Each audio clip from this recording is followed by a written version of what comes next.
Alright guys, let's jump into our second match. Also, if you're watching them individually, I know it's first and second with the bigger video. However, with the single videos, they are individual matches. That being said, this is more a game focused on hitting the bullseye. That's what our music's focused on, and the game itself. Enjoy the music we're kicking in today's show, drop a comment down below and let me know. Leading off with Tyranitar and Meowscarada versus King Gambit Rillaboom lead. I really want to go Ghost. I realize King Gambit can do more damage to me, but I really want to take this oncoming grass attack, whether it be the Wood Hammer or the Grassy Glide. Either one I equally fear, and Grass-type Tyranitar cares about neither one of them, with really good base stats and defenses all around. So I've got a really good play here going into the... I'm going Ghost! Going Ghost Tyranitar. Which I don't think King Gambit will see right off the bat, which will work out really well. And Meowscarada can use the Protean Ice to go ahead, and knock this thing out. That also allows me to go for Helping Hand alongside the Protean Ice type and Triple Axle as the Fake Out goes into the Tyranitar, but not really because of the Ghost typing. So that works out really well. That Protean Ice type, 1, 2, and 3, and it's out of there. Rillaboom is out of there without doing anything whatsoever with a wasted Fake Out. And that's some real monkey business if I ever thought so. See what King Gambit wants to go for. King Gambit decides to go for a Swords Dance, and that is absolutely terrifying to like everything that I have. Now, seeing that his next Pokemon is most likely going to be that Dragapult, Triple Axle is really good. However, Dragapult unfortunately naturally outspeeds Meowscarada, and we have got to have a talk about Choice, Banded, Terra, Dragon, Dragapult. we got to have a talk about this. Also, funny enough, the music that's playing right now, if you recognize it, I've actually never played this game series in my entire life. So, that is a thing as well. I guess he's trying to figure out if maybe my Meowscarada is Scarfed, maybe? Maybe it bluffs into Scarf, consider I went Helping Hand first and I didn't have like any Trick Room shenanigans. That would be really nice to have a Scarf right now, not even gonna lie. I think I actually opted for the King's Rock though, just because it would be better. There's no point to go for Copycat because the last move on the field that was used would be Swords Dance, and that would not help out whatsoever. So I've already made my Terastallization and my defensive Terastallization, if you will, into the Ghost Terra type for Tyranitar. So my opponent now makes his offensive Terastallization into the thing that we have to talk about today, which is Choice, Banded, Dragon Darts, Dragapult. This thing is so common in this competition, it is unreal beyond words how common this thing is. And without a Focus Sash, Meowscarada just doesn't have those defenses, and it gets an unnecessary crit on the way.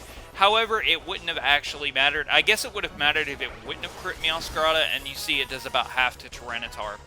I go for a knockoff. Had I been able to get my attack in, that would have been really nice. Knock off the Choice Band, and the Koto Cleave, of course, being Ghost type. Tyranitar, even after the berry is going to get cleaved all the way through the Culver Berry, does not help me in this circumstance. However, I wonder if I could have taken 2 non-crits with Meowscarada and then knocked out Dragapult with the Triple Axle. Knockoff wouldn't have done very much to King Gambit, so I don't think that would have really mattered. I'm left with Annihilape and Oranguru, and the problem here is he can kind of mitigate around both of these threats. Oranguru cannot take 2 Dragon Darts. Luckily, the Choice Band is off of him, which can do a little bit less damage. However, we're kind of at a point right now that he can just Phantom Force for free now that he doesn't have the Choice Band, and Oranguru can't really do anything about it. Now, I could Foul Play into it. However, I believe a Koto Cleave and Dragon Dart, since his Dragapult is much faster, has the ability to knock out both of my threats simultaneously. Annihilape having these defensive values, as I discussed in the last couple of videos, really kind of makes precedence here.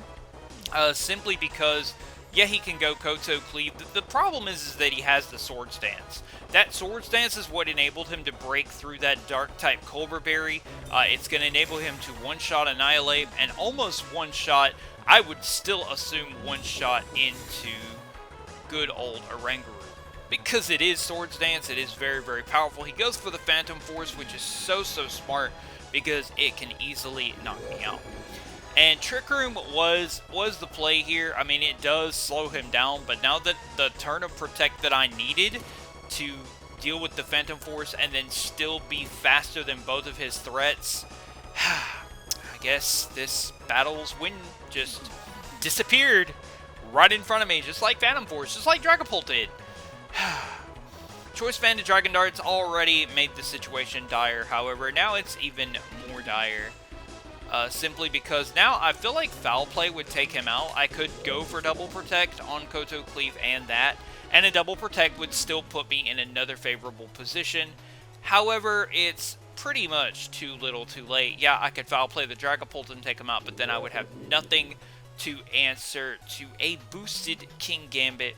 The Drain Punch is so important here. However, Oranguru does indeed fall, and the Protect fails. That means that this good old Phantom Force, even without the Choice Band, absolutely destroys Annihilate to the point that Sucker Punch can finish me off.